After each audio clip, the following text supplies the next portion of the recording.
Had a short practice today, which was really good. Have to have our third one, and you have to have 3 of them, and it was good to come off that scrimmage. We have a padded practice tomorrow, and then scrimmage, and have the scrimmage on Saturday, or the game. Good day today. Like today, the energy was good, enthusiasm was good. A lot of situations, got a lot of things done for a short day. A lot of, throwing and catching, even schemes. Late situations in the game, before the half, all kind of stuff in that general. Was very happy with that. Scrimmage the other night was very good. I got to play some situations. We're a little light in some offensive linemen in the scrimmage, but with the second unit. But the first group had enough to do there and played well. Defense, offense, back and forth. Some won, some. Defense have a couple good series. Offense have a great series. Kind of like a normal game. It was just a lot of great competition. A lot of guys making plays and. Got back in, but good thing, got a lot of guys healthy today, which is good back out practice. A lot of guys got back, and a couple guys were unexpected, have healed up pretty quick, so hopefully we'll have them in the next couple of days. Questions? Got 2 sessions left, but overall, how do you feel about the progress you guys made in spring? I don't know. Good. Did a lot of things good, a lot of situations. Get guys back some healthy. We'll see how they play, but that's not. I'm not really. It's not a game like you're trying to get ready for, but just you educating them on situations, evaluating guys in certain positions, what they can and can't do, a lot of fundamental stuff. So been pretty pleased. It's been a pretty physical spring.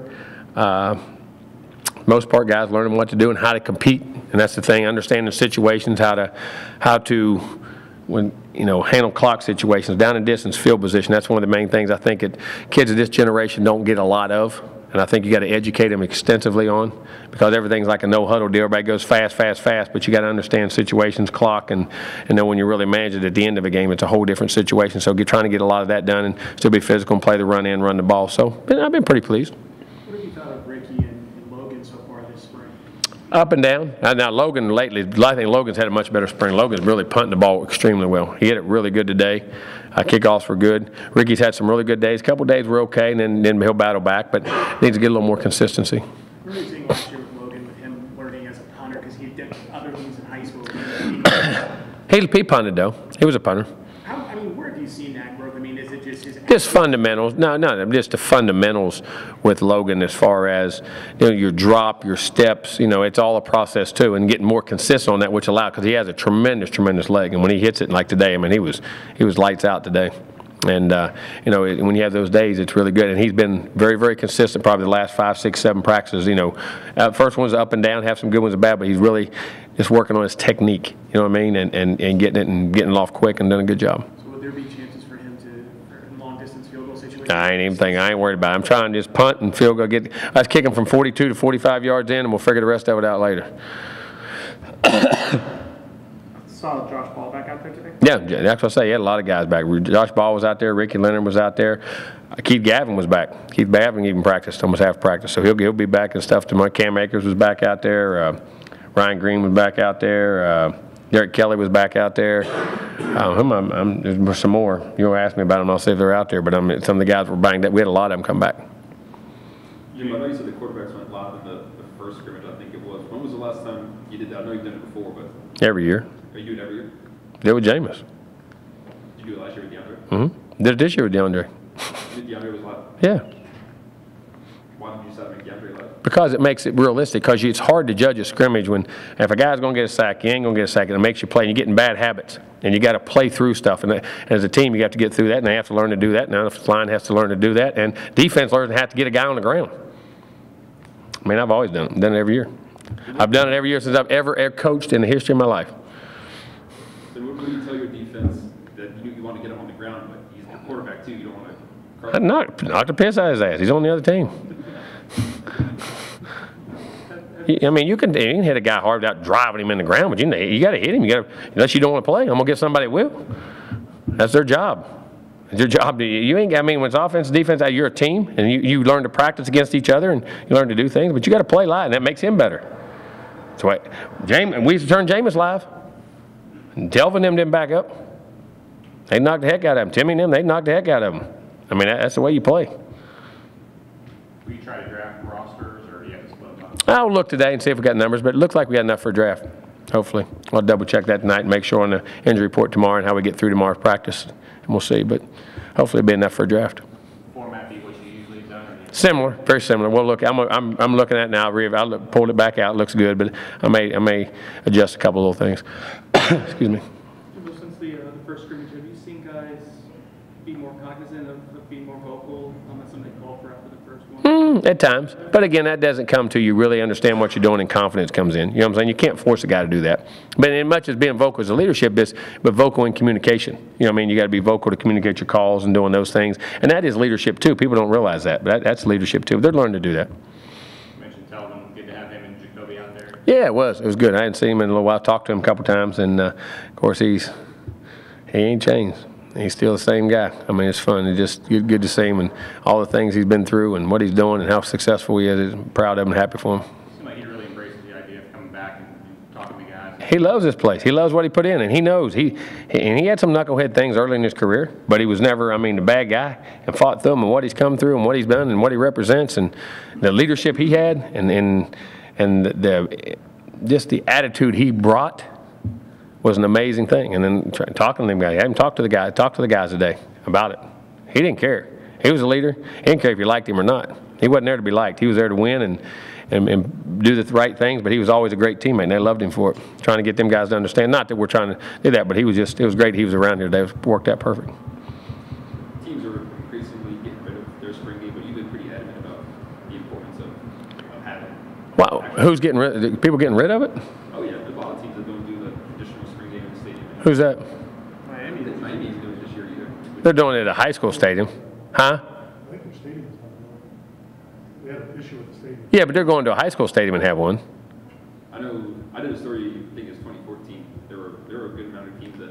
No, I why you wouldn't? A lot of times that's an opportunity for your fans to come back, for you to put them in a game situation where the clock's running, things are live, there's officials out there, and the atmosphere and environment. If you get the right one and you can fill this thing up with 70, 80,000 people, when do they ever get to walk out in that kind of pressure and that kind of environment? I mean, you can't simulate that in practice. I think all that's important. And I think that whole atmosphere is. I think it's really important. Jimbo, with these games, though, more and more of them being on TV, is there a concern from coaching staff about maybe not showing too much out there? We always do. You never do in the spring game. People can come anytime. I mean, in your spring games, you're going to be base because you're looking for execution and you're playing so many young people, and sometimes you're playing guys, possibly could be walk-ons to fill in spots, and you're running your base stuff because you don't care. You're not trying to win. You're not trying to win the scrimmage. You're not trying to win the deal. You're trying to see guys play fundamentally hard, do things the right way, line up the right way, run your base schemes, be able to communicate, and get in a game-like situation. You're not trying to scheme it. In springs, you work on certain things, but springs aren't big scheme times. I mean, never are. They've never been for me. And anywhere I've ever been, it's never been like that. It seemed like last year Jacob Hughes seemed to take another step late last year. How's he progressed? He's running upstairs now. He probably had the best spring of anybody we've had. I mean, been a super player. Done a tremendous job. Probably as good a spring as anybody on this team. What do you think clicked for him? Just being healthier? Urgency, fourth year guy, been around, had some success, realized that, if I do things right and this is right and this is right and thinking right and everything's lined up, and I mean, I've been extremely happy with him now. He can do a lot of things. Big body, can cover you, can cover. I mean, great cover guy, can rush, can play the run, physical. I mean, I'm anxious to see how he plays and can keep this thing going. Because, I mean, he has a chance to have a tremendous career, in my opinion. I mean, hopefully have a tremendous year for us, but extremely high on what he's been able to do. Another one of those guys that maybe didn't have super success right out of high school. Exactly right. We wanted to shoot them and throw them away, and they're a bust and all that good stuff. But, it's the old school guys. When they get to that third, fourth year, and he start clicking in his third year, which would be an old, actually redshirt sophomore year, but we played them, in the old days, or a junior year, and that's about what it is. I mean, because that's when talent and maturity usually come together. And this understanding of life and what's going on, and the urgency that, okay, I got to do this right, and this right, and this right, and this right, and very happy for him. I mean, he has been outstanding. We good? No, it's all right. We can keep going, game on. I spent a long time on him. I know we've talked about defensive backs, but what's been your thoughts on Levante so far this spring, and what growth have you seen from him? Good. I mean, playing corner, playing nickel, playing inside, playing 2 or 3 different positions. Loves ball. Very smart guy. Loves the game. Do anything. Very coachable. I'm very happy with him. I know, you guys would definitely recruit the bigger defensive backs guy, him 5'10", maybe 180. I mean, what are some of the things that maybe he can do that those bigger guys can't? Well, I mean, you guys are off guys or quick guys. His instincts, his ball skills, the ability to play in the slot, cover those little quick guys in the slot at times, or play a fast guy outside. I mean, he's a very gifted corner. I mean, and I say he's not a big guy, but he's not a little guy. But at the same time, you got to be special. And I think he's one of those little special guys that can just play the game and have great instincts, and he's got great toughness too. The guys you've been able to put in at left tackle, is anybody impressed or something? Yeah, they all have. Josh Balls Juwan Williams had a good time. Josh Balls played well at times. Frith had to, he got an ankle, and it's hard to get on that edge when you get an ankle. He turned that ankle. He's playing with a turned ankle.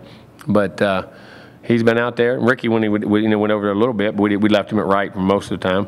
But they've all had their stretches. But I mean, they're blocking some pretty good guys now. I mean, Bernsey now coming off that edge. Bernsey ain't no fun now. He'll make you want to go the other side. But if you don't notice, he comes over there. I mean, he can rush, and Pugh can rush, and Sweat can rush, and there's quite a few guys in that group that can rush the passer. So they're getting plenty of good work.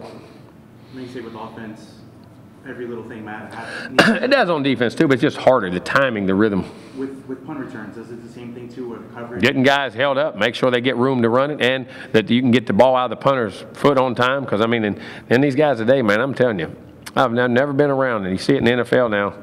I go back and look. I was happening to watch some of them old Super Bowls when the Steelers in the '70s and Roy Jarrell and them guys. I forgot they missed 2 or 3 field goals in those games. I mean, now if a guy missed 2 or 3 field goals, he gets cut. I mean, the advancement of kickers has really made it good. But we got to keep doing a great job of, excuse me, holding up and making that ball get out, and hopefully they don't hit it too high. When you're returning in that sense as well, how much do you need everybody just clicking on all cylinders to make sure you have an idea? Oh, totally. Because anybody gets one bust, your guy's down on you, force you to fair catch it or whatever. Or the directional punt guys, or then they start rugbying, and there's a lot of things in that regard. But, it takes a lot of work. We've put a lot of work in the spring. Hopefully it'll pay off.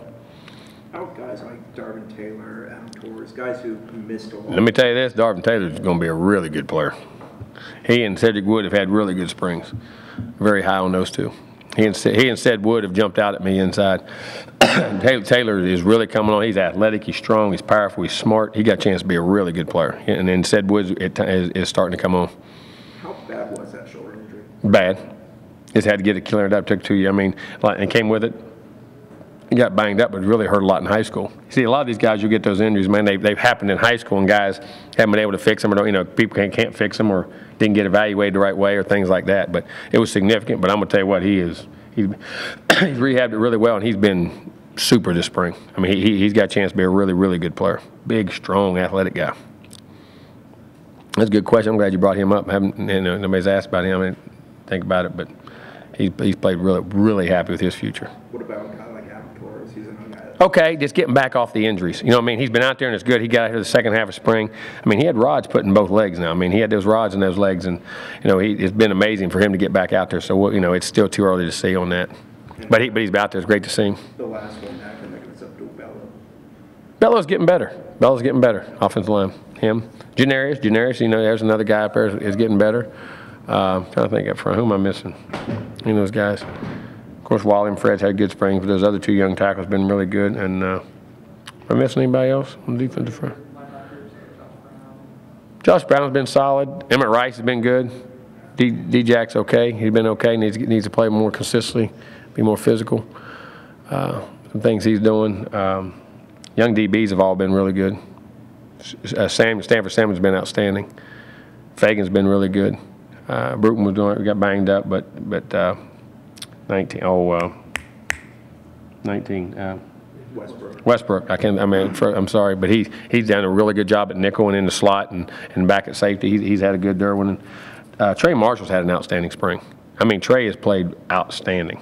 I mean, I've been very happy with his progress and where he's at. I know that's a guy that you've certainly been high on. Trey. Yes, sir. Yeah, and he's playing in the back end of that thing on the safety on the hash now. I mean, and fitting the run and doing things. I mean, tackling exceptionally well, but playing the pass. I mean, just playing smart, playing like a senior. You know what I mean? Playing like a senior.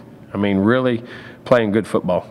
Been very, very pleased with his progress there. There's a lot of juice back there with him and Durham. Yeah, they got a lot. I mean, there's a lot of them, Fagan, all those guys. I mean, they got a chance. Be a pretty good group. Jock Patrick said he played a little bit of quarterback in high school. They snapped it to him all the time. Very similar to what they did with Cam at times. Is that unique Yeah, we had 2 of them. I mean, remember we threw a halfback pass with him last year. Remember we threw one in with NC State. But he's got the ability. Cam does. Cam can. I mean, they all. It gives them a little different perspective on things. You know what I mean? It really does. You get that a lot. Sometimes you get running backs. Some more receivers a lot though. Probably more receivers that do that get moved out to receiver. If you're an athletic guy that runs around, but not as many backs. But those guys are very unique. Get like a triple halfback pass this year. DeAndre to Cam to Yeah. Stock plays and then Depot. That's a long play, partner. Y'all been watching too much Little Giants. Annex of Puerto Rico. The Annex of Puerto Rico, is that what it was? Annexation of Puerto Rico or whatever it was. That's it. On was a guy who did well in the spring. When you think about what he's done from now to what you've seen then, where would you say has been the biggest area of progress with him, and what do you want to see from him now? Consistency. Now, it was good to see him back out there practicing today. That's for, hopefully, I mean, we'll judge tomorrow and we get hit and see if he can, if he can go. I don't know if he'll be able to go in the game, but he was out there in some practice today. I don't know if he'll be able to take a shot or not. We'll wait and see. But it's a consistency of understanding, using his size, using his routes and his body. I mean, that's what I say. You got to know who you are as a player and what your assets are, what your liabilities are. You improve the liabilities, but use the assets and understand what you are and who you are and how you got to play. And I think he's really starting to grasp that and becoming a very effective player. What do you see you guys with the receivers this year doing still a lot of teaching with the routes? Because I know last year you said, hey, a lot of these guys come in from high school and they don't learn these basic fundamentals. Is it still much of that? Oh, yeah. I mean, because they're all coming from just run over here and run over there. I mean, but some programs do. Some are more disciplined in what they do. And that's the solid stuff you hear the NFL guys complain about from wide open offenses. I mean, they don't run many off the route tree. You know what I'm saying? You got to learn to teach that, and it's all part of it. But I'm excited about it. Why Keith had, like I said, getting him back the other day, and he looked. I mean, I was shocked he was out there doing as much as he did today. Nooney will be really good. I mean, I feel Phillips is making progress. Got to learn to be more consistent, but he's making some progress, and he made a real nice touchdown catch in the scrimmage the other day. I mean, contested guy all over him, and DeAndre made a heck of a throw, and Tate and. And get George healthy. And like I say, we know where George. We know this is about normal. This is not unexpected. So we'll have him healthy in the summer and get him back in the fall, and those guys coming in. So I'm excited about that group. It's got a chance to be a good group. Would Keith be full go for the spring game? I don't know. It possibly could. I mean, I don't know. I got to see. Now he's a worker now. I mean, Keith don't say 2 words except yes sir, no sir, and goes to work. And down there and rehab twice a day, rehabbing, and all of a sudden I looked out there and they said, they said there's a chance. We started getting him on the punt returns, and he kept rehabs over the weekends and things like that. And all of a sudden, he's busting his tail, and said it felt pretty good. He was out there running routes, and he got in practice. And I mean, we give him reps and we limit it because we want to be careful because tomorrow we'll give him a little more. And then but he was in team drills at the end and caught a couple balls. And I mean, it was encouraging to see. Good. Thank you.